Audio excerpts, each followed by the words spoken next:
നമ്മളിവിടെ ചീര നടാൻ പോവാണ്. അപ്പോൾ ചീര നടാൻ നമ്മളിപ്പം ആദ്യം ജസ്റ്റ് മണ്ണൊന്ന് കിളച്ചിട്ട് അതിനകത്ത് വെള്ളം നനച്ചു. അത് കഴിഞ്ഞിട്ട് ഇപ്പം പണ ചെത്തിക്കോരി എടുക്കുകയാണ്, അങ്ങനെ ചെയ്യുവാണ്. അപ്പം ഇത് കഴിഞ്ഞിട്ടുള്ള അപ്ഡേറ്റ് ഞാനിനി കാണിക്കാം. നമ്മൾ ചീര നടാൻ വേണ്ടി ചെയ്യുന്നതാണ്. അതിനു മുമ്പേ നമ്മൾ ചെയ്യുന്നത് ചീര ആദ്യം വെള്ളത്തിൽ കുതിർത്തി വെച്ചിട്ട് കുതിർത്താനായിട്ട് വെക്കും.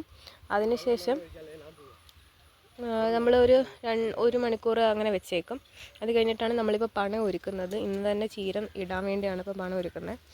അതിൻ്റെ കൂടെ നമ്മൾ ഇപ്പം അരിപ്പൊടി അല്ലെങ്കിൽ നമ്മളിപ്പോൾ എടുത്തേക്കുന്ന റേഷൻ അരി ഒന്ന് മിക്സിയിട്ട് പൊടിച്ചുകൊണ്ട് വന്ന് ഇതിൻ്റെ കൂടെ അതും കൂടി മിക്സ് ചെയ്ത് പിന്നെ മണലും കൂടി മിക്സ് ചെയ്താണ് നമ്മൾ ഇടുന്നത്. അപ്പം ഇതിപ്പം ചെയ്യുന്നതേ ഉള്ളൂ. ഇനി ബാക്കി അപ്ഡേറ്റ്സ് പിന്നെ കാണിക്കാം. അപ്പുറത്തെ പണിയിൽ നമ്മളിതുപോലെ ഇപ്പോൾ കിളച്ചിട്ടിട്ടുണ്ട്.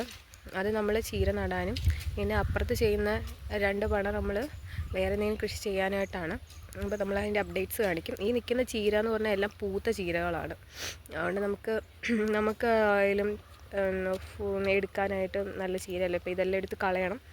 ആ 2 സൈഡിലും അങ്ങനെ ആയിരുന്നു, ചീരയായിരുന്നു. അപ്പം നമ്മളതൊക്കെ ഇന്നലെ നമ്മൾ ചെത്തി വൃത്തിയാക്കി. അങ്ങനെയാണ് ചെയ്തത്.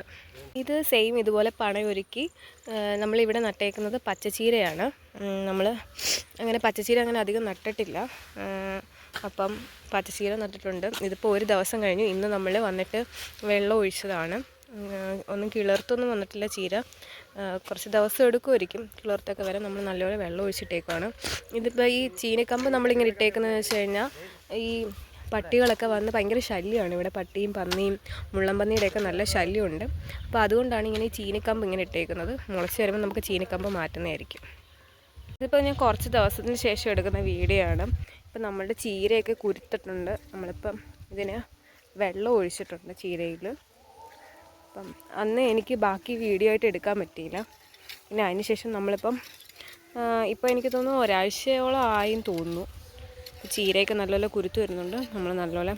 നമ്മൾ മാക്സിമം നല്ലപോലെ വെള്ളം ഒഴിക്കുന്നതനുസരിച്ച് ഇത് നല്ല രീതിയിൽ വളർന്ന് കയറി വരും. പിന്നെ ആ സൈഡ് നമ്മൾ കുറച്ച് ചീര നട്ടിട്ടുണ്ട്. ഇത് ചുമന്ന ചീരയാണ് നട്ടേക്കുന്നത്. അപ്പോൾ ഇവിടെ നിന്ന് ഇത്രയായിട്ടാണ് നട്ടേക്കുന്നത്. ഇനി ഗ്രോത്ത് അനുസരിച്ച് ഇനി ഈ സൈഡൊന്നും വളർന്ന് വന്നിട്ടില്ല, ചിലയിടങ്ങളിലൊക്കെ ഉള്ളൂ. പക്ഷേ അങ്ങനെ തന്നെ ആയിരുന്നു അവിടെ ആ സൈഡിൽ കാണുന്ന ചീരയൊക്കെ. പക്ഷേ അത് നല്ല രീതിയിൽ ഇപ്പം വളർന്നു കയറിയിട്ടുണ്ട്.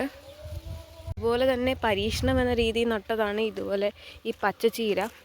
പക്ഷേ ചീര മുകളിൽ നട്ടതിന് താഴെയാണ് കൂടുതൽ വീണ് കിടക്കുന്നത്. ചീരയാണോ എന്ന് അറിയത്തില്ല, ഇനി കുളിച്ച് കയറുമ്പോൾ അറിയാം. ഇവിടെ പട്ടിയുടെയും പന്നിയുടെയും ഒക്കെ ഭയങ്കര ശല്യമാണ്. അവിടെയൊക്കെ ഇതുവഴി കൂടെയൊക്കെ ഇറങ്ങുന്നത്. അപ്പോൾ ആ ശല്യം കാരണം ഇവിടെ ചവിട്ടിയിട്ടേക്കുന്നത് ഈ കുഴി പോലെയൊക്കെ കാണുന്നതെന്ന് വെച്ച് കഴിഞ്ഞാൽ പട്ടിയോ അറിയില്ല എന്തോ ഒക്കെ വന്ന് കയറുന്നതാണ്. മുമ്പേ ഞാൻ കാണിച്ച വീഡിയോയിൽ ഉണ്ടായിരുന്നു, ഈ കമ്പ് ഇട്ടതിന് മുകളിൽ ഇട്ടായിരുന്നു. ഇനി കിളിച്ച് കയറുമ്പോൾ അങ്ങനെ ചെയ്യാൻ പറ്റത്തില്ലല്ലോ. അപ്പം കമ്പൊക്കെ എടുത്ത് മാറ്റി വെള്ളം നനച്ചിട്ടേക്കുവാണ്. അപ്പം പച്ചച്ചീരയുടെ അപ്ഡേഷൻ ഇത്രയൊക്കെയാണ്. ഇത്രയും വളർന്നു. ഇതും സെയിം ആ ചുമന്നച്ചീര ഇട്ട ആ ടൈമിൽ തന്നെയാണ് ഇട്ടത്. ഒരാഴ്ചയോളം ആവുന്നുണ്ട്. നമ്മൾ ഈ ചീരയുടെ കുറച്ച് വിളവെടുക്കുകയാണ്. ചീര നല്ലപോലെ വളർന്ന് ഇപ്പോൾ ഉണ്ട്. അപ്പം പറിക്കാറായിട്ടുണ്ട്. ഇനി നമ്മൾ പറിക്കാതെ നിന്ന് കഴിഞ്ഞാൽ ചിലപ്പോൾ പൂവൊക്കെ വന്നു പോവും. പിന്നെ പൂവൊക്കെ വന്നു കഴിഞ്ഞാൽ നല്ലതായിരിക്കത്തില്ല. നല്ല രീതിയിൽ ചീരയൊക്കെ വളർന്നു വന്നിട്ടുണ്ട്. അവിടേക്ക് നല്ലപോലെ ചീര തിങ്ങി നിൽക്കുകയാണ്. അതുകൊണ്ടാണ് നല്ല വളർച്ച. ആ ഐറ്റമൊക്കെ ഈ ചീര അധികമില്ലാതെ സ്പേസ് ഉള്ളതനുസരിച്ച് അത് നല്ലപോലെ വളർന്നു കയറുന്നുണ്ട്.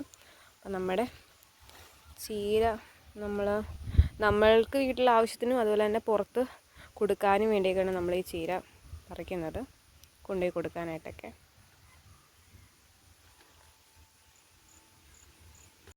നമ്മളിപ്പം ചീര പറിച്ചു. നമ്മൾ എന്നിട്ട് വെള്ളത്തിൽ കഴുകി കെട്ടിയൊക്കെ വെച്ചേക്കുവാണ്. ഇനി കൊടുക്കാനായിട്ട് ചന്തയിൽ കൊണ്ട് വിൽക്കാനായിട്ടാണ്. നമ്മൾ ഇത്രയും കെട്ടുകളാണ് ഇന്നെടുത്തത്.